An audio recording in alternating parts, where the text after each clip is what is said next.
Hello, my name's Emma Widdis. I'm a Fellow of Russian here in Trinity College and one of the Directors of Studies in Modern Languages. And I'm Carlos Fonseca. I'm a Fellow in Spanish here at Trinity and also a Director of Studies. So today we're going to do a mock interview, that is a 20-minute interview exactly as it would happen if you were to come here as an applicant for Modern Languages. So we're going to be interviewing a candidate who has applied to study Spanish. It's a post-A-level application. That is, the candidate already has some Spanish. She has other A-levels in politics and in English literature. So most of our candidates have two interviews, one in each of their languages, if they're applying for two languages, for a degree where they're going to study two languages here, or if they're applying for history and modern languages, then they'd have one interview in the language and one interview in history. As Emma mentioned, we'll be replicating today the structure of the interview, and we hope that you guys get a sense of how what happens behind the scenes and how is it that students and fellows communicate during the interview process. So in terms of what's going to happen in the interview, at the moment the candidate is reading a passage that we've given her in advance, and we're expecting her to arrive with some thoughts about that passage. She'll have made some notes on that passage, but we have no prescribed questions attached to it. So it's really an open exercise. So we begin by discussing the personal statement, and the idea is to get the conversation flowing and to see really what was it that drove the candidate to study this particular language. In this case, Aliya will be a post-A-level student, meaning that she will have received a passage in Spanish, which, as Emma mentioned, she will have annotated for the last 30 minutes, looking for ideas that spark her imagination and ideas that seem interesting for her to discuss. After discussing the personal statement, we'll transition at one point in this particular case into Spanish, since it is a post-A-level student, and we'll discuss in Spanish those ideas with regards to the passage, questions of translation, questions of style, and questions of content. And I think what we're looking for is really to mimic the supervision style, the supervision setting, and to think how far can a student think alongside the fellows or the supervisors.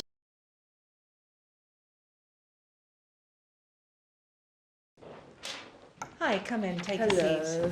Very nice to meet you. Nice to meet you. I'm Aliya. So I'm Emma Widdis. I'm one of the fellows in Trinity. I'm a fellow of Russian, actually, so not Spanish. And this is my colleague, Carlos Fonseca. Very nice to meet you. Very nice to meet you. So Carlos is our fellow in Spanish, and he'll be doing most of the interview for that reason. But let me just start by telling you what will happen for the next 20 minutes.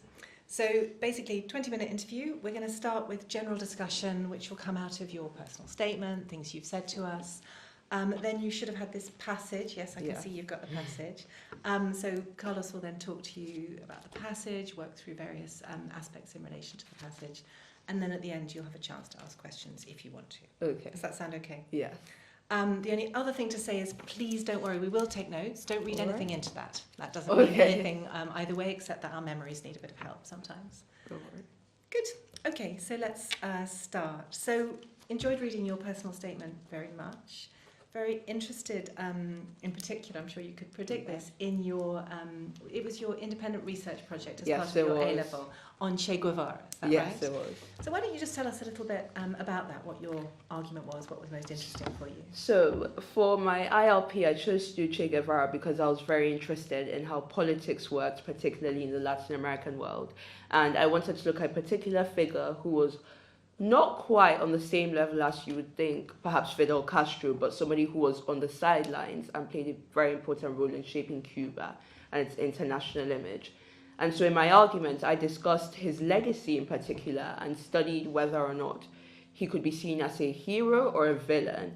And I analyzed particularly how different news sources and different groups of people would interpret his actions over the course of history. And I ultimately concluded that he was quite an ambivalent figure, but I was leaning more towards the side of him being a folklore legend. Mm-hmm. And so that was very conclusive. I mean, he was obviously also crafting his own legend, wasn't he? Yes, it was. So, I mean, so something like Motorcycle Diaries. How do you feel that sort of personal voice played into the establishment of a legend, of the idea of a political subject, if you like? So I think you're right to say that he definitely took that book as an opportunity to really give us an insight into his inner voice, and also to discuss with us his motivations almost, because he originally studied to be a doctor, and we see how in that book his opinion shifts from being primarily interested in helping people in the science aspect to also looking at how the wider infrastructure needed to function to support that. And so there's definitely a conscious effort, I would argue, in his part in looking at the infrastructure in different countries and perhaps almost locating himself in them as some sort of a savior. And particularly where he studies Argentina, his home country, we see that really shine through. Yeah, it's an interesting question, isn't it? How we think about a kind of retrospective account of the self, if you like, in relation to politics. I mean, how do we view a document like that? What can it tell us, and how should we be suspicious of it? Well, one thing I'd say is there's always some sort of bias whenever you read any political text. So I did politics A level, and one of the things we needed to do was look at political text from across the spectrum. And each time you read it, it was clear that the childhood experiences, the societies, and even the gender that a person is writing from really shines through. So in Che Guevara, for example, one thing we might notice is that the active voice of the woman is quite absent in his writing, and instead he sort of centers himself around his role as a strong, masculine, and educated figure. And I reckon we must really recognize that and notice that he's not necessarily representative of the entire Latin American body. And one thing he's also been quite criticized for is that he comes from a really, really strong point of privilege. I think his whole family was quite highly educated, almost to PhD level. And so I reckon with him, we must recognize that his writing comes from sort of an elevated status, and unlike Fidel Castro, for example, he hasn't had that sort of Bildungsroman where he's working from point of poverty onwards. Great. Aliya, I see that you have annotated deeply the passage, which is what we're looking for. So now we'll transition briefly into Spanish, and I'll ask you some questions about the passage in Spanish, and then at some point we'll transition back into English and have a discussion. How does that sound? Yes, that sounds good. Bien. Bueno, hablemos español. Sí. Quiero que nada más empieces leyendo en español, en voz alta, la primera oración del texto. En el texto hay una discusión sobre el mapa y sobre la geografía de una región. Yo no sé qué, pero discutimos los valores sobre cómo vemos los individuales y cómo podemos entender la historia de una región, y particularmente en el segundo párrafo hay un poquito sobre la utilización de los mapas y si las generaciones cambian sus perspectivas sobre diferentes aspectos de la región. Muy bien. ¿Podrías traducir del español al inglés la segunda oración del cuento? Okay. ¿Desde menos adictas? Desde la segunda oración que comienza con el tiempo. Vale. Con el... Aquí? Okay. With the time, these excessive maps did not satisfy... And cartografías, colegios, or carry the cartography colleges of... Oh, actually, wait, never mind. I take that again. With time, the cartography colleges did not carry the map, the imperial map, and the excessive maps, which no longer satisfied them. Something along those lines. So it would be so let's do it from the beginning. With time, yes. Then how do you translate estos mapas desmesurados no satisfacieron? These excessive or out of measure maps, these mesorados, they did not satisfy. Good. Who do you think they didn't satisfy? The people, because when you go further down, it talks about like the younger generation, so I'm thinking it's about them. Okay. And then, ¿cómo traducirías? Y los colegios de cartógrafos levantaron un mapa del imperio. Oh, the cartography colleges carrying the imperial map. And with like levantaron, esa Yes. palabra puede ser carried or ¿qué otra palabra podría ser? Carry or support or elevate, I'm not sure, something along those lines, to bring up. To bring up, right? Yes. To like construct or to produce. Ah. And ¿cómo traducirías un mapa del imperio? So the map of the empire. And then, ¿y cómo traducirías que tenía el tamaño del imperio y coincidía puntualmente con él? Okay. So the first part, that had the size of empire and coincided punctually or temporarily with it. Y si te digo que en español puntualmente no es temporal, sino espacial. Puntualmente. ¿Qué podría significar que coincidía puntualmente con él? Exactly. Muy bien, perfecto. Está bien. Entonces, now let's transition back into English, and actually let's start working with that, that sentence which we have just translated. What is so particular then about this, like, map of the empire? So, I think there's a discussion here that they might not be particularly accurate, or there's an issue with how they perhaps present the size of the empire, and this isn't particularly supported by like the colleges producing the maps or like cartography colleges or institutions. Yeah, right. So there's something about accuracy, Yes. right? And as you just translated, it said that there was this map that coincided point by point with the empire. Yeah. And we're both smiling. Why do you think we're smiling at this idea, or like, why does it sound perhaps a bit reckless? So this might also be some sort of backlash against the empire itself and how it presents itself on sort of like a global or regional level. Perhaps the discussion is also looking at it as a rejection of that like imperial expansion and like the size it seems to occupy. That's interesting that you're talking about imperial expansion. So let's talk a little bit about style and kind of like dates or anything that helps us like also contextualize this text that we have. Is there any kind of like part of the passage that might help us?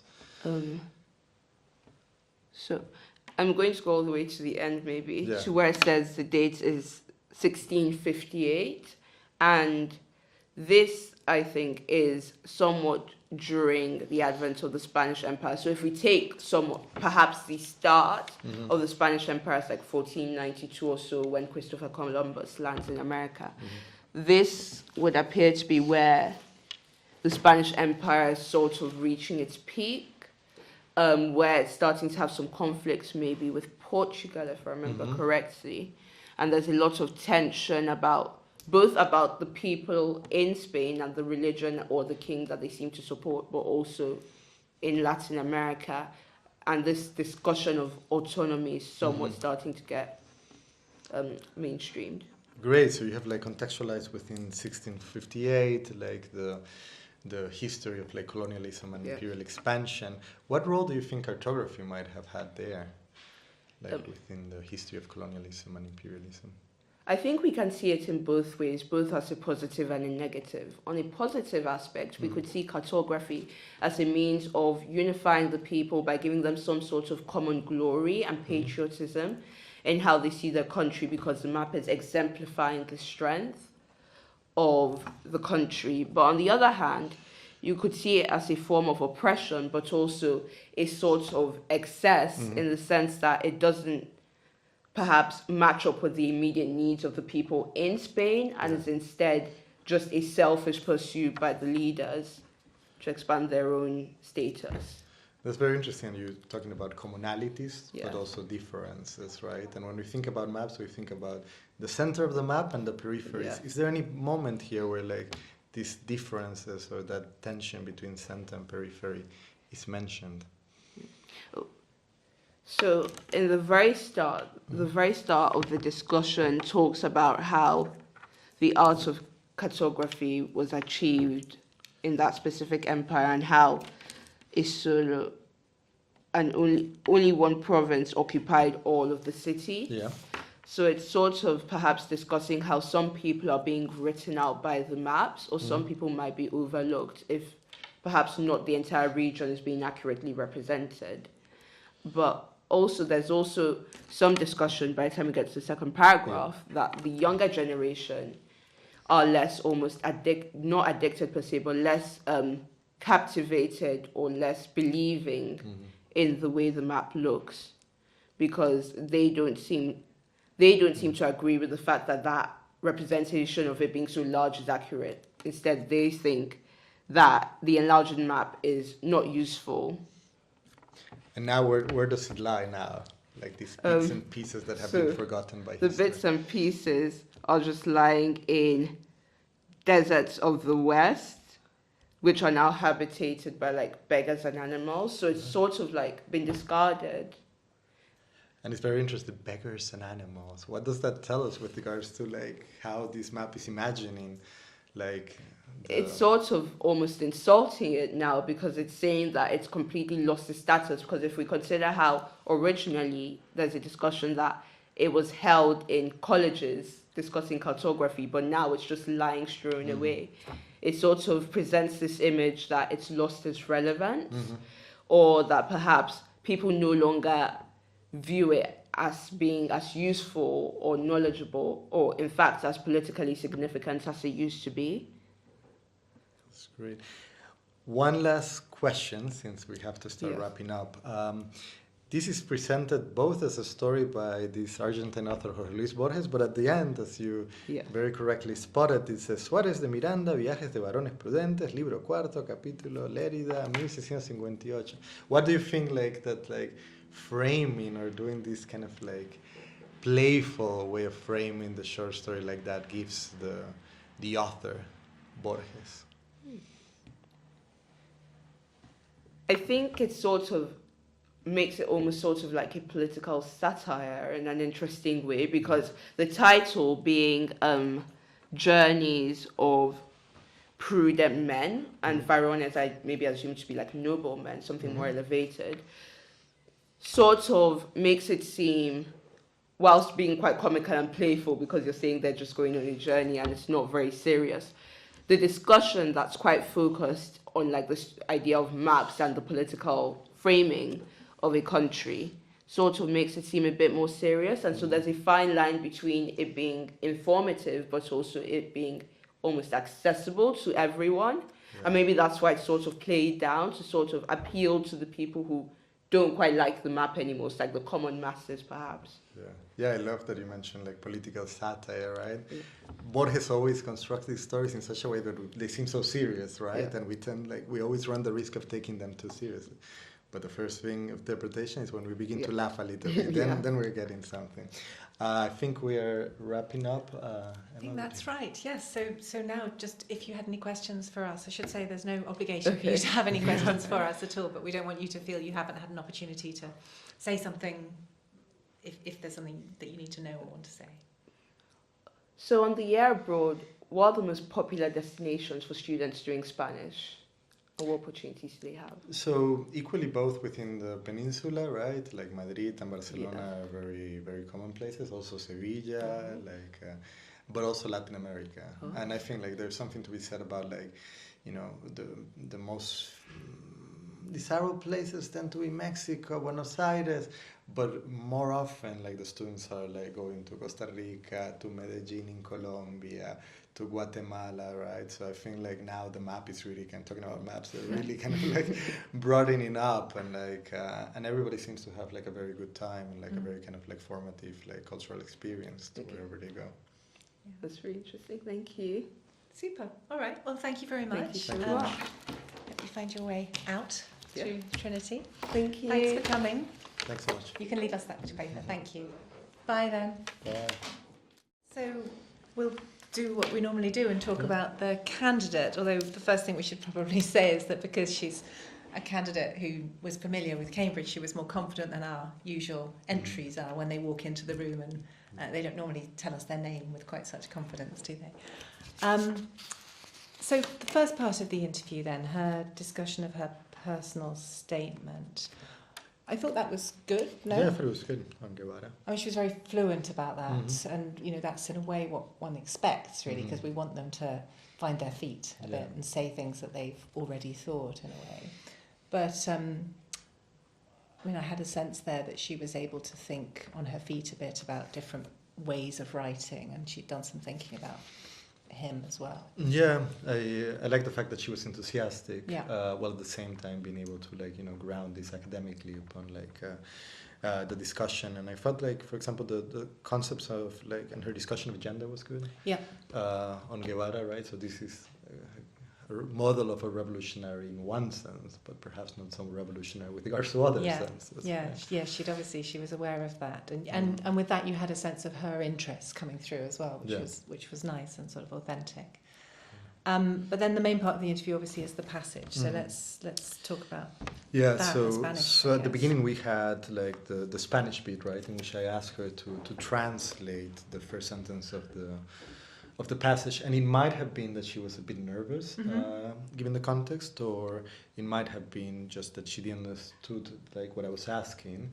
But instead of giving a translation, she actually started speaking in Spanish about her own interpretation.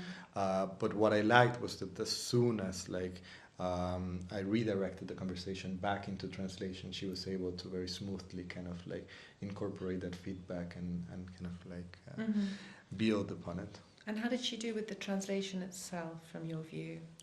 She did well in the sense of she got the general gist of the meaning of that second sentence that I had translated. I asked her to translate, but there were of course some particular words that it took her some time. And the good thing there was that as soon as kind of we slowed down, we went beat clause by clause, she was able kind of to follow around and perhaps to offer too literal of a translation, but a good one nonetheless. Yeah, and that happens a lot, doesn't it? That we have candidates who've kind of got a sense of a word, but they offer one alternative and it's not quite the right one. So we say, well, what about this? If you thought about this, and she was able to respond when you pointed her in that direction.